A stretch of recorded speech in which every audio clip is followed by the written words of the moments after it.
we're very excited. Here in the studio with us is the specialist psychiatrist and clinical coordinator at Pantang Hospital, Dr. Julius Xatse. It's very nice to have you. Thanks for coming. Thank you too. Also here in the studio is our very own Uncle B, Bessa Simons, of course, president of MUSIGA. How nice to see you again. Thanks for coming. Thank you very much. Wonderful. All right. And now we are joined via Zoom by Timothy Bentum, who has had an illustrious acting career, and today is at the helm of Timothy Bentum Ministries. It's a pleasure to have you, Timothy. Good morning. Good morning, sir. Hope you're well. Thanks for having me. Excellent. All right. Now, I mean, we've all seen this documentary. Now, if you don't mind, I'd like to start by clearing up a few facts with Dr. Xatse.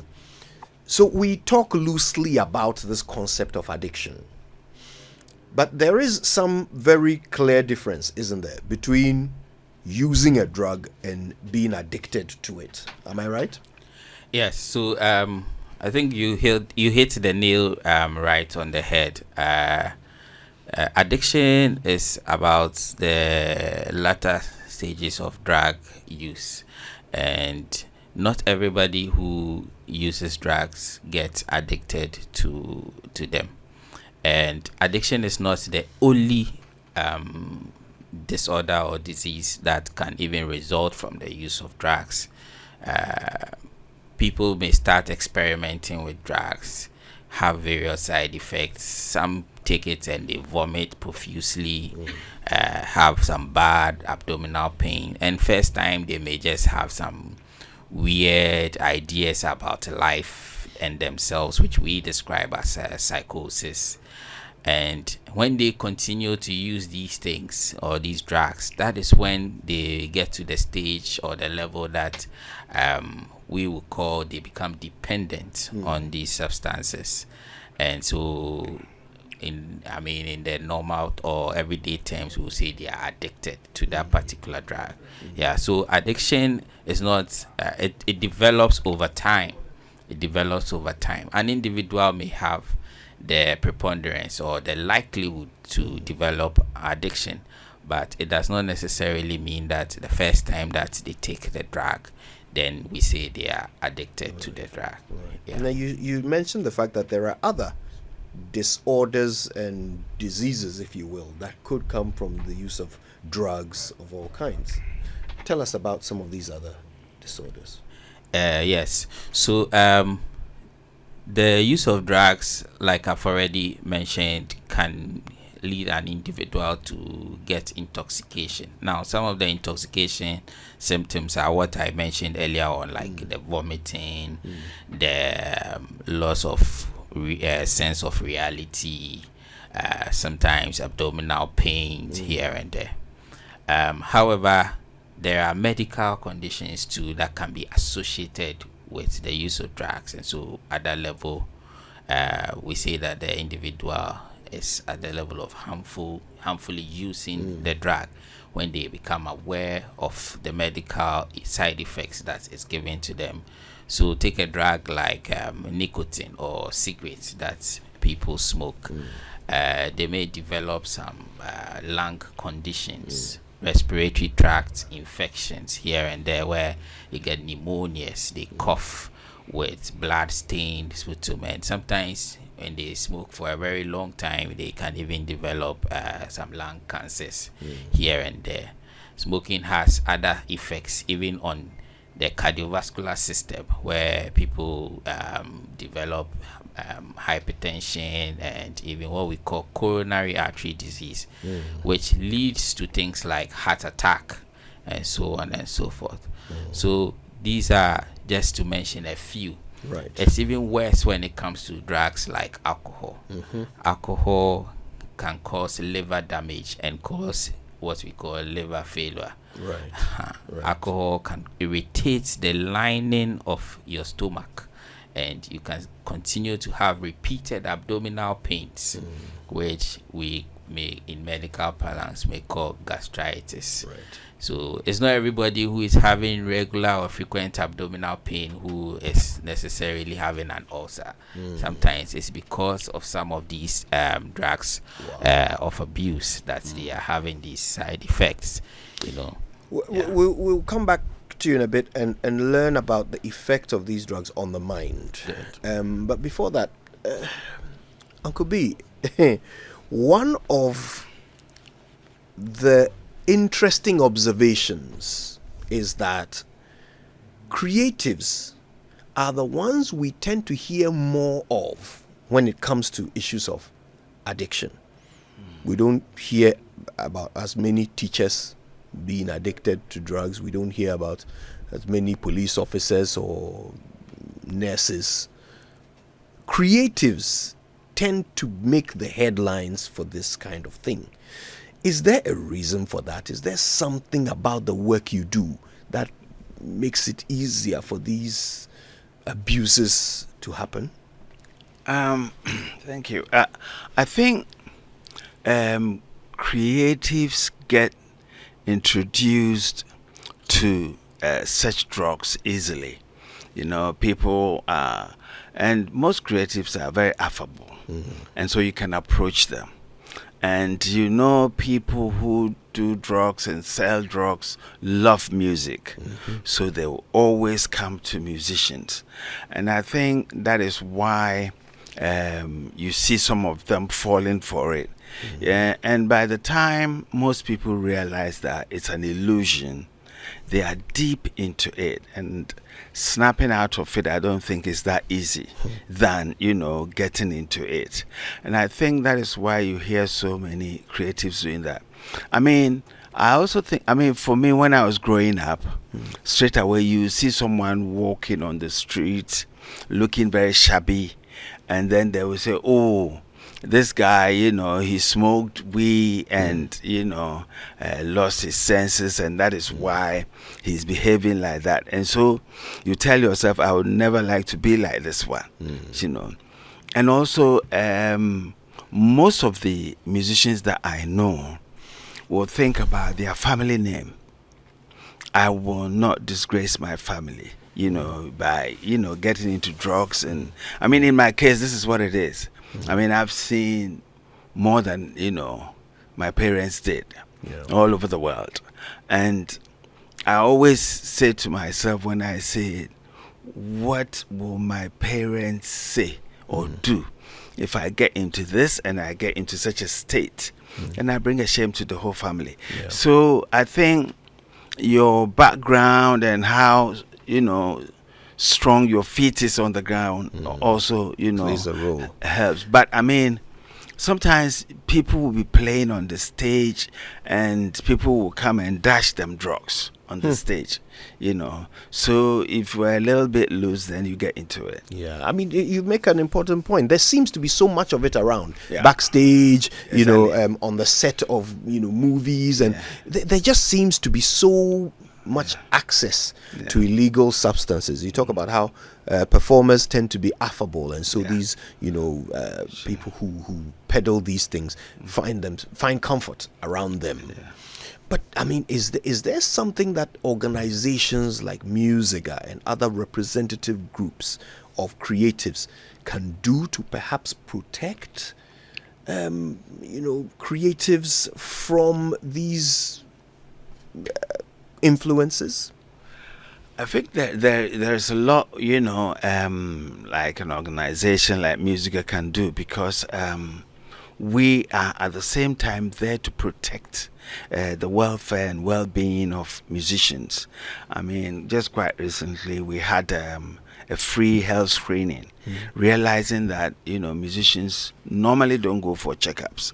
So through capacity building, I'm sure we can work with the psychiatric agencies for them to, you know, start having a conversation or a workshop about what this can do to you and how you can prevent it and those kind of things. I think there's a lot we can do on that field.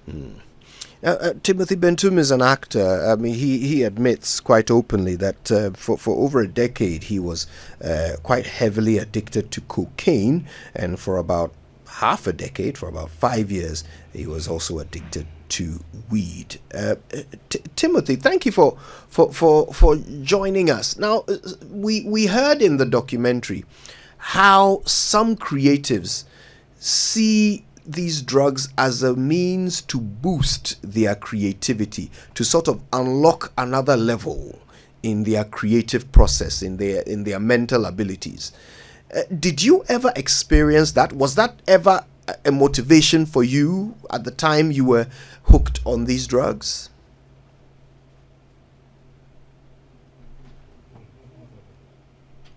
Think that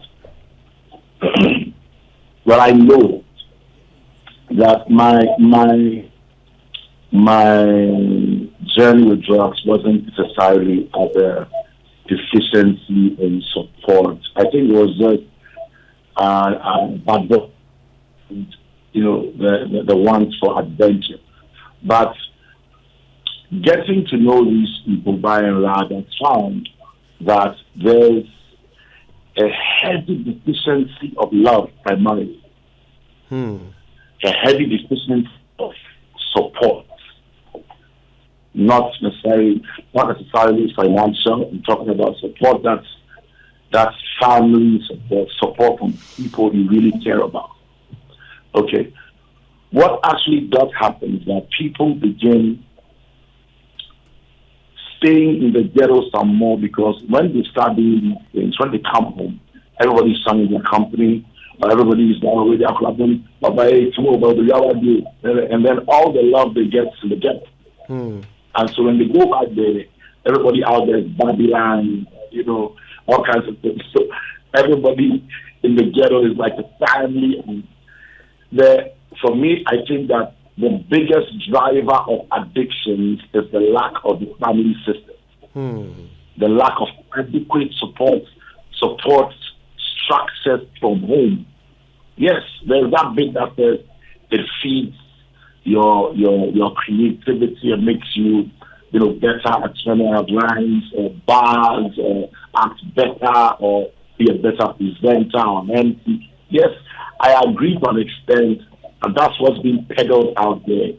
But that is because different people are advising these ones as opposed to them having adequate doses of sensible advice from people that matter. I don't know if I'm making sense. No, we're following. Because the major issue here isn't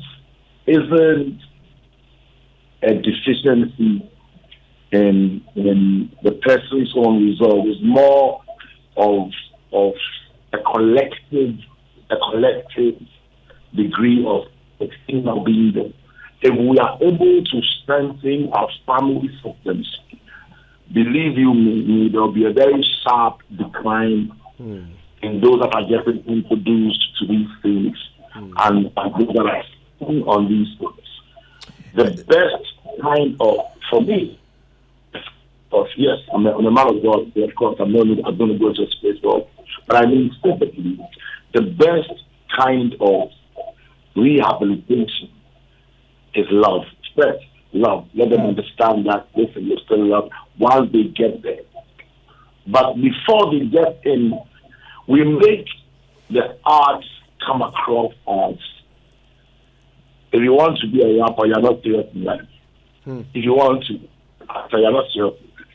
And so from the very get-go, the whole time is looking down on you, and you want to succeed to prove a point. And all the people who you succeed are in one vice or another, or one addictive, cycle or another. And so until we are able to begin building these systems, we are still going to be losing people to drugs every now and then. Personally, that wasn't my point. It was just me being a bad boy and speaking at Bentum and everything else. So if I've understood you, Timothy, what you're suggesting is that the biggest driver behind your addiction and perhaps the addiction of most other creatives is a lack of love. Absolutely. Believe me, absolutely. My big brother Bessa is that I think he might agree with me, because most of these people, once they say they want to be a singer, a rapper, because we are in a developing world, now you say third world, now we're getting better, going a bit up that ladder. Everybody sees you as not being serious. If you say you want to be a doctor, hey, I want to be a lawyer, hey, I want to pilot, hey, I want to be an engineer, hey.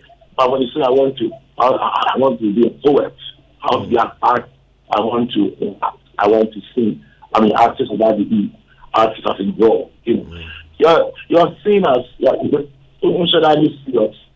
People don't give you the adequate help to become the best you can be. So then these people end up relying on either people that have gone ahead of them or other people who are in these, things they want to become, but are hooked on all kinds of things. And then they become their role models, and so it just keeps, the cycle going. Yeah. Dr. Xatse, this is something that we will explore when we start talking about the ways out, the ways to recover from addiction. But there's something I wanted to check, because I have also heard what Uncle Bessa talked about, when people say, oh, look, that guy walking down the road, with the dreadlocks, naked, with some obvious mental illness. Yeah. He got that way because he smoked weed. I see. Let's talk about the effect of these drugs on the brain. And we'll start with a common one, which is weed, marijuana. Yeah. I mean, is it actually factual that marijuana causes madness or mental illness? Okay. Yeah. So I'm glad that this topic has come up. First, let me clear the air by saying that it's not everyone we are seeing in the streets walking naked, looking unkempt, dressed shabbily with dreadlocks, who is having a mental illness. That is one. And even among those who have the mental illness, it's not all of them per se who are drug abusers. But then there is a good amount of evidence, and it is a well-established fact, that weed smoking, cannabis as we call it, leads to a mental illness, and a very prominent major kind of mental illness that we call schizophrenia, which often even takes a chronic course. And so weed is something that is very dangerous. Although we realize that weed is something that people can easily stay off, it seems to be doing a lot of harm when it comes to the brains and the mental health of people who is that to use say them. that it's not so addictive when you say people can stay off it? Weed is addictive, but among the drugs that people get addicted to, weed is not difficult when it comes to stop, when it comes to the withdrawal symptoms. Most of the time when people who smoke weed wants to stop, it's just some loss of appetite or poor sleep they may experience, unlike the alcohols where they have the shaking, the tremors. Sometimes they can have some seizures and so on and so forth When they try to stop. Exactly. For weed, usually the stopping is not that a problem, much of a problem for them, except for their appetite, their feeding most of the time. Sometimes a few nausea here and there, but it's not something that is so fatal. But when it comes to their mental health, weed is something that can start off a new mental illness altogether and keep the illness going, to the extent that even after the weed is withdrawn, the mental illness can stay with the individual permanently for the rest of their lives. And that implies that they have to get an extra treatment for that mental illness, which has come to stay with them at the end of the day. Yeah, so weed is a very dangerous drug when it comes to mental health. Interesting, because you keep hearing this debate about it, and you keep hearing people say that, well, it's all natural, it's herbs, and all the effects are temporary, and there are all kinds of arguments for it compared to other drugs, right? Now, at least you have confirmed that in terms of stopping it, it's easier, but not that it doesn't have any negative effects on the body. Exactly. So weed definitely has very tremendous negative effects on the body, especially the mind or the brain. Even at the time that the individual is smoking it, sometimes they can get so delirious whereby they start even talking to themselves. They can also experience the same paranoia that comes with using drugs like cocaine and the rest as well. Initially, when they start using it, they describe a certain euphoria or a feeling that is out of this world, where everything looks brighter in color, where they think and feel as though they are above everybody else, they are wiser than everyone else. So you realize that most people who smoke weed tend to say deep things, and they feel it's the weed that is bringing them. They feel bigger than everyone else, essentially, at the end of the day. Exactly. But as they keep doing it, they will tell you that they have some they have some experiences which are out of the normal, but usually they will not place the emphasis there. They will place the emphasis on how much they are able to understand things and learn more, especially for those who are in the secondary schools and universities, trying to get their friends and things also to join in with regards to the usage of the drug.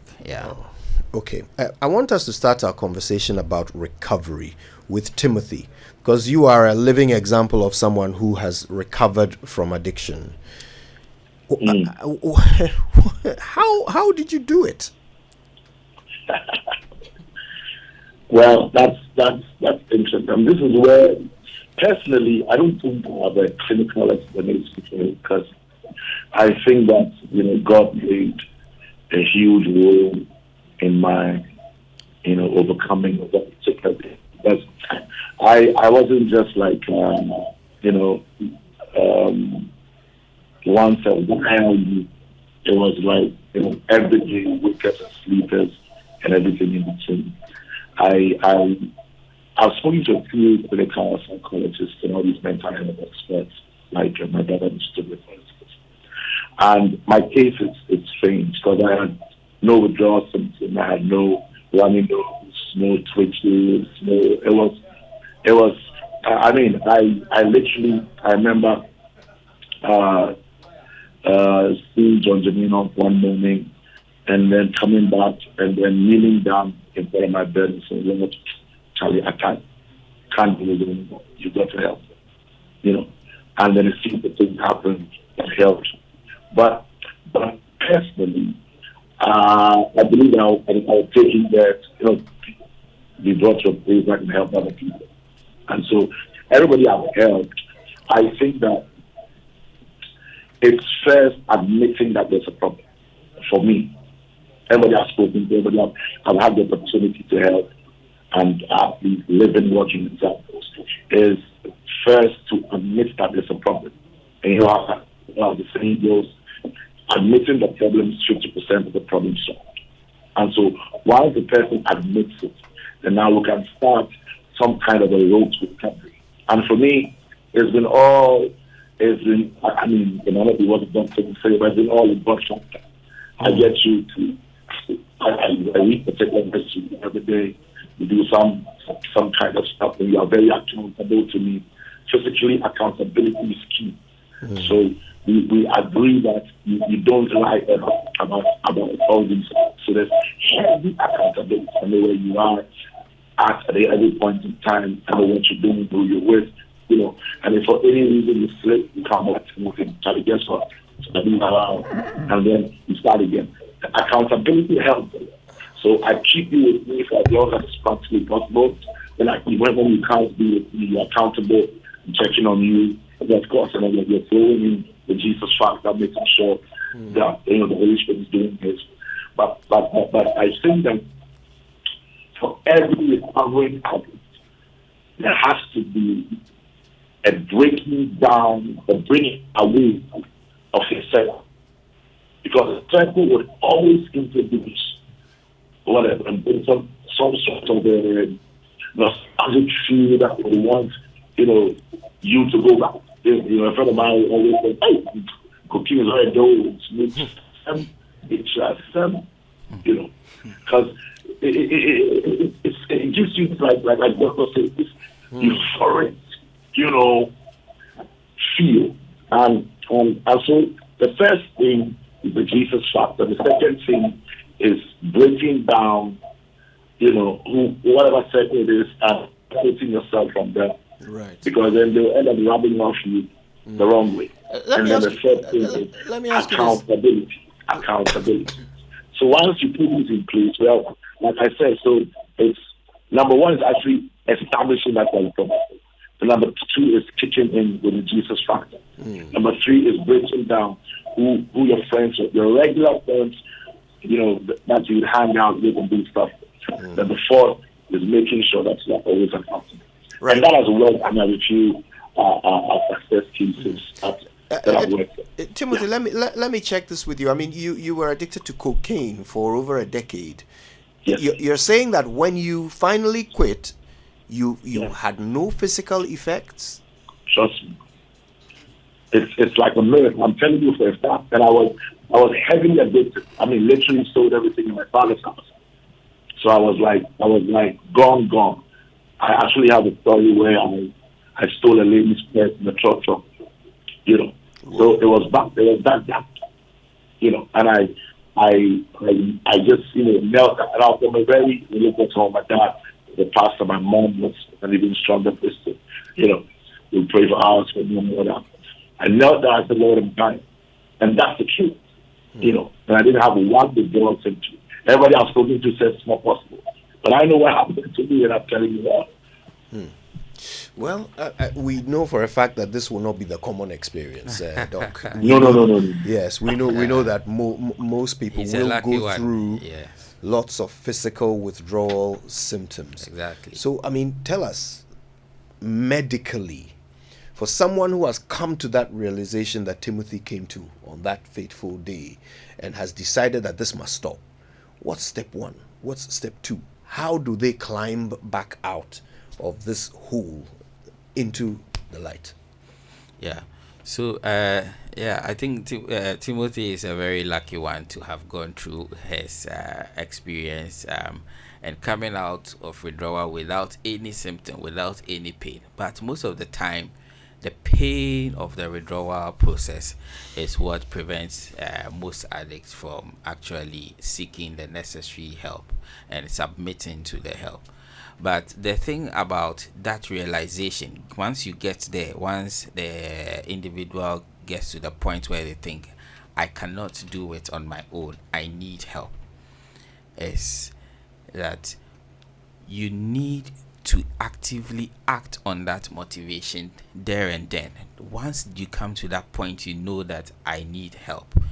You don't sit down and hope that the help will come and find you. Okay?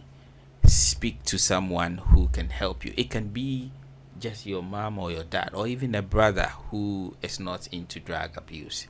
And that person will take responsibility by linking you to the right help or the right source of help for that matter. So once that step is taken, there are so many processes that we can take the individual through. Now, the issue of addiction is a multifaceted problem. Like I alluded to previously, there is the physical component of it. Timothy even mentioned the family aspect of addiction, how family members can handle the individual who has problems with addiction, and how the individual themselves will handle themselves. So it's a multifaceted thing. So we do what we call rehabilitation. Now, this rehabilitation process for the individual involves different stages. We would first do what we call detoxification to assist the individual through the withdrawal process, where they go through the the substance leave their bodies and their systems with some support, medical support, so that the pain of the withdrawal does not stop them from going on the recovery journey. Now, after that process, then the strategies that are needed are put in place. Now, no two individuals are the same when it comes to addiction. You may be smoking the same drug, the same weed, the same cocaine, but the dynamics in the individual's lives are different. So depending on the assessment and needs that come out, we tackle and address therapy in that particular fashion. Okay. And so the therapy involves, one, maybe we may have to do it residentially, or two, we may have to do it on an outpatient basis or on a one-on-one basis. Now, the reason why this rehabilitation is so important is that once the individual starts to use drugs, the brain sort of stops maturing. The brain almost regresses. It turns back and starts going back. So all the things that you would have learned, all the things, the experiences that you would have processed and got some wisdom out of, you kind of lose it. And so the rehabilitation process is supposed to reteach you all those kind of things. So you realize that when Timothy was talking, she talked about accountability issues, putting somebody in charge wherever you are going, report. It's like you have a child or a baby and he's going to school. When he goes to school, you expect that by 2 o'clock they've closed and come home and stuff like that. So it's about the same system that is put in place. And the idea behind it is that the brain has stopped growing. The brain has stopped maturing. And so we want the brain to kick start again and start reporting itself and taking responsibility for what is supposed to be done. And there's help all over. In all the psychiatric hospitals now, there are rehabilitation centers which are available. And then there are even a few private ones which are also around in the country that can help. Thank God for that. I saved you for last, Uncle B, because I wanted us to practicalize everything that we have heard.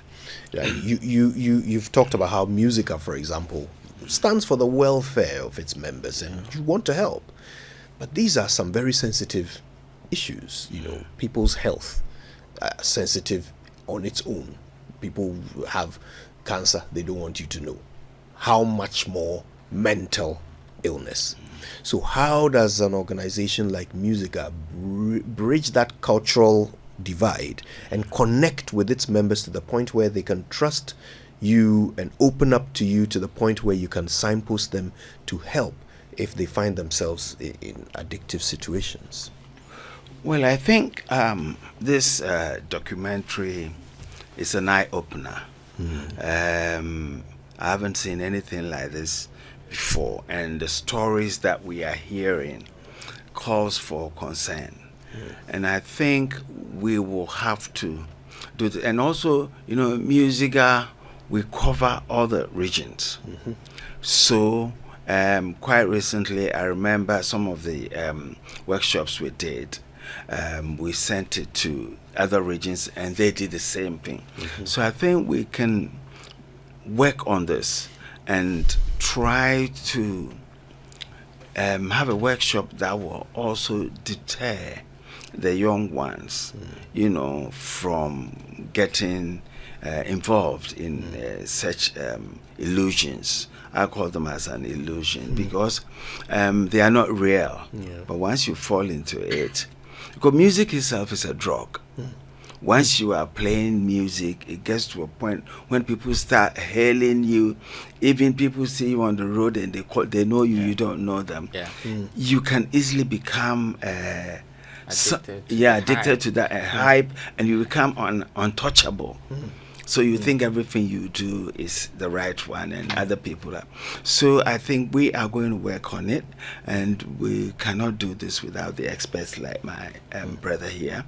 So we'll consult the right people and see the right way forward. I believe in doing things that will help musicians, and from my experience, I know Like my friend will always say, our friend will always say, if you don't do drugs, you can do better.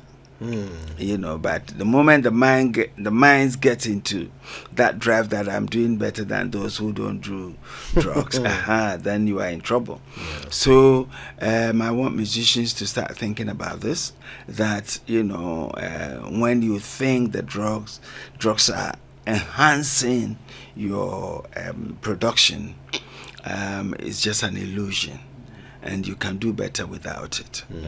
I love that. I love that. Well, I've got to say thank you so much to Timothy Bentum for the insights. Thank you so much to Dr. Julius Xatse for the education. And thank you so much to Uncle Bessa Simons for the hope. And we certainly believe that this is the first step in a journey towards, hopefully, turning things around for many people who have suffered addiction thus far. We appreciate your time on the show, all of you.